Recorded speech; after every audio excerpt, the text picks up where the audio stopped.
Very good morning to all of you. Today, we are going to start the chapter of history, the rise of nationalism in Europe. In this chapter, we are going to learn how the feeling of nationalism emerged in complete European nation.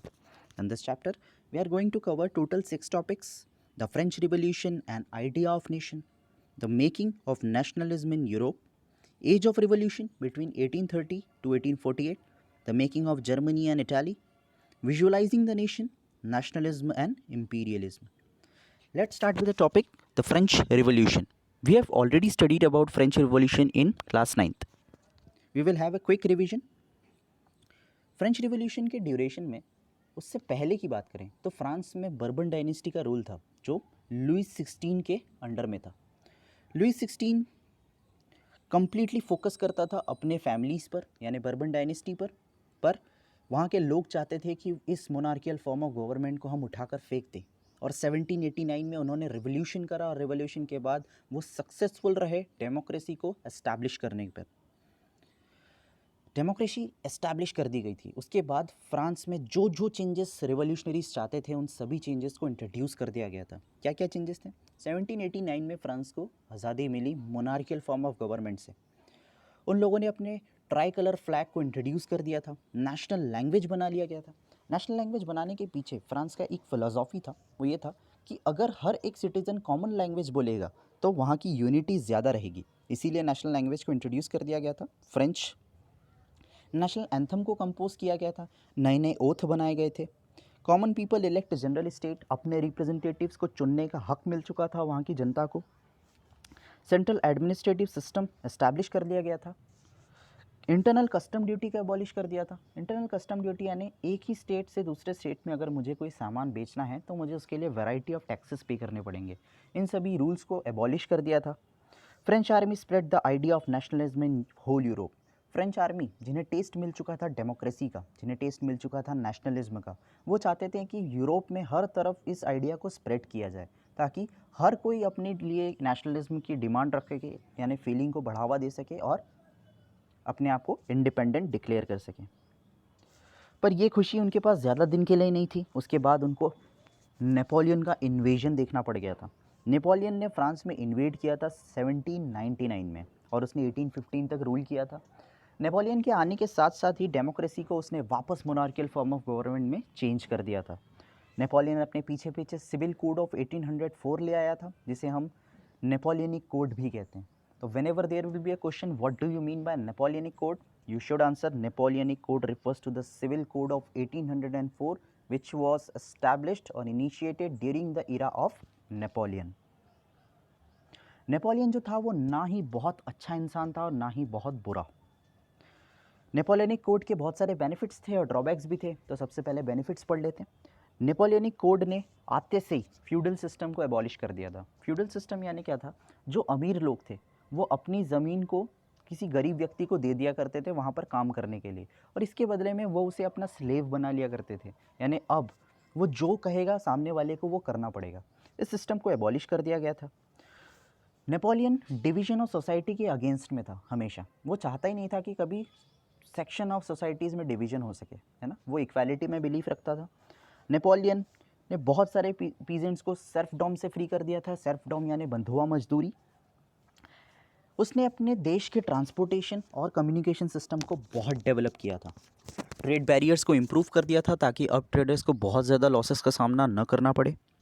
इस code ने privilege based on birth को abolish कर दिया था। बहुत सारे ऐसे लोग थे फ्रांस में जिन्हें बर्थ से ही बहुत सारे स्पेशल राइट्स मिल जाते थे। उन सभी सिस्टम को एबॉलिश करा था और वहाँ पे इक्वालिटी बिफोर लॉ को एस्टैब्लिश कर दिया था। उसने एस्टैब्लिश करा था यूनिवर्सल लॉज को, स्टैंडर्डाइज वेट्स एंड मेजर्स को और कॉमन नेशनल करेंसी को। पहले ना फ्रांस के हर एक स्टेट के पास अलग अलग करेंसीज हुआ करते थे। इंडिया का एग्जांपल लेकर देखो कि हर स्टेट के पास अलग करेंसीज, यानी कितना कन्फ्यूजन होगा। तो इससे अच्छा है कि हमें कॉमन करेंसी को रखें ताकि ट्रेडर्स को और ख़रीदारों को, कंज्यूमर्स को भी ज़्यादा कन्फ्यूजन का सामना न करना पड़े। यही रीज़न था कि नेपोलियनिक कोड ने कॉमन नेशनल करेंसी को इंट्रोड्यूस किया था। ड्रॉबैक्स की बात करें तो introduction of censorship. Introduction of censorship का मतलब था कि वहाँ का कोई भी सिटीज़न अपने किंग के खिलाफ कुछ नहीं बोल सकता है। ये था सेंसरशिप। वुमेन्स को कोई राइट नहीं था वोट डालने का, वुमेन के पास ये भी राइट नहीं था कि वो अपनी फैमिली प्रॉपर्टी में कोई हिस्सेदारी मांग सके। हर घर के किसी न किसी सिटीजन को आर्मी में जाना कंपलसरी था। ये रूल अप्लाई करने वाला सिर्फ एकमात्र कंट्री फ्रांस नहीं है, आज भी बहुत सारी कंट्रीज इन रूल्स को फॉलो करती है। For example Israel, China. Napoleon ज़्यादा से ज़्यादा टेरिटरीज़ पे राज करना चाहता था, उसने बहुत सारी टेरिटरीज़ एनेक्स कर ली थी, यानी कब्जा कर लिया था, उसमें इन्वेड कर दिया था। पर 1815 में उसका सामना हुआ प्राग से। प्राग एक समूह था, they were combined forces of 4 countries, Prussia, Russia, Austria and Britain. इन चारों को मिलकर बना था प्राग। प्राग और नेपोलियन के बीच में लड़ाई हुई, द बैटल ऑफ वाटरलू 1815, और इस लड़ाई में प्राग जीत गया था और इसी के साथ नेपोलियनिक कोड और नेपोलियनिक इरा का एंड हो गया था कंप्लीट यूरोप में। इस ट्रीटी के यहाँ इसके बाद एक ट्रीटी साइन की गई थी, द ट्रीटी ऑफ वियना। ये ट्रीटी यूरोप के सेटलमेंट के लिए साइन किया गया था।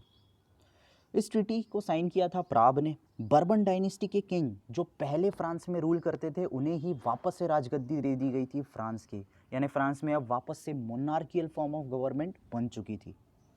जितनी भी टेरिटरीज फ्रांस के पास थी जो एनेक्स कर ली गई थी या इन्वेड करके जीत ली थी नेपोलियन ने, उन्हें अपनी ओरिजिनल कंट्रीज़ को वापस कर दिया गया था। ट्रीटी ऑफ वियना 1606 में साइन किया गया था, प्राग ने साइन किया था इसे। अब हम नेक्स्ट टॉपिक की बात करते हैं, the making of nationalism in Europe. Europe में उस टाइम पे ना इंडस्ट्रियलाइजेशन चल रहा था, बहुत सारी इंडस्ट्रीज बन चुकी थी। वो लोग सेकेंडरी सेक्टर की तरफ इनिशिएट कर रहे थे, सेकेंडरी सेक्टर की तरफ आगे बढ़ रहे थे, अपने सेकेंडरी सेक्टर को ग्रो कर रहे थे।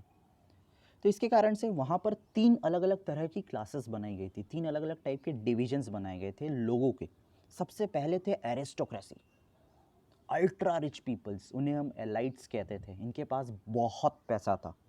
फिर थे पीजेंटरी, पीजेंटरी यानी ये लोग मेजॉरिटी में थे, बहुत ज़्यादा तादाद में थे और वो लोग वर्क करते थे एलाइट्स के लिए। फिर थे मिडिलमैन, मिडिलमैन थर्ड सेक्शन था। इसमें जनरली एजुकेटेड क्लास ग्रुप्स आते थे, जो लोग प्रोफेशनल्स थे, यानी बिजनेसमैन्स थे, डॉक्टर्स थे, क्लर्क्स थे। ये लोग एजुकेटेड क्लास ग्रुप के नाम से भी जाने जाते हैं। यूरोप ना बहुत डाइवर्सिफाइड कंट्री था, यही रीज़न था कि उन लोगों को नेशन स्टेट बनने में बहुत प्रॉब्लम्स आ रही थी। अब पहला क्वेश्चन आता है कि यार नेशन स्टेट क्या होता है। नेशन स्टेट यानी सिंपली से समझो, नेशन स्टेट यानी यूनिफाइड कंट्री, जिसमें हम सब अलग हैं पर हम एक जैसे हैं, है ना, हम में यूनिटी होनी चाहिए, इसे हम नेशन स्टेट कहते हैं। नेशन स्टेट होने के लिए क्या क्या चीज़ें ज़रूरी है, एक कॉमन हिस्ट्री का होना ज़रूरी है। कॉमन हिस्ट्री क्यों, मेरी, आपकी, अपने पेरेंट्स की, आपके पेरेंट्स की, हम सब में एक बात कॉमन है, हमारी हिस्ट्री।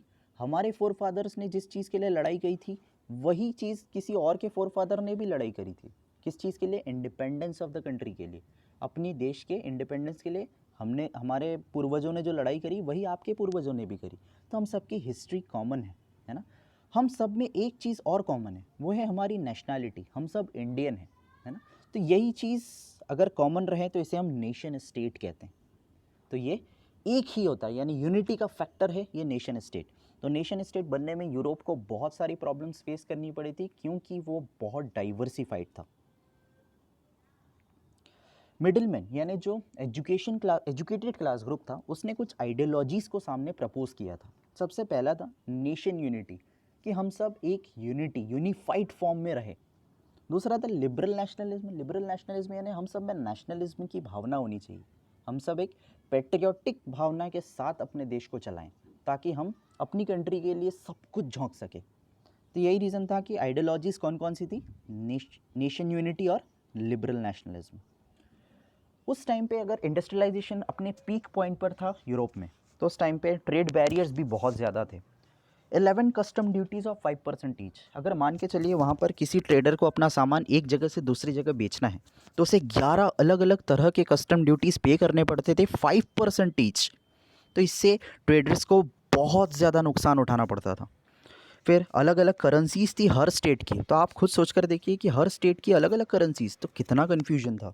इसीलिए ट्रेडर्स को बहुत लॉस फेस करना पड़ता था। तो इस चीज़ को एबॉलिश करने के लिए, यानी हटाने के लिए, ज़ोल्वरीन को बनाया गया। ज़ोल्वरीन एक कॉन्स्टिट्यूशनल बॉडी थी जिसे कस्टम यूनियन द्वारा फॉर्म किया गया था 1834 में यूरोप में।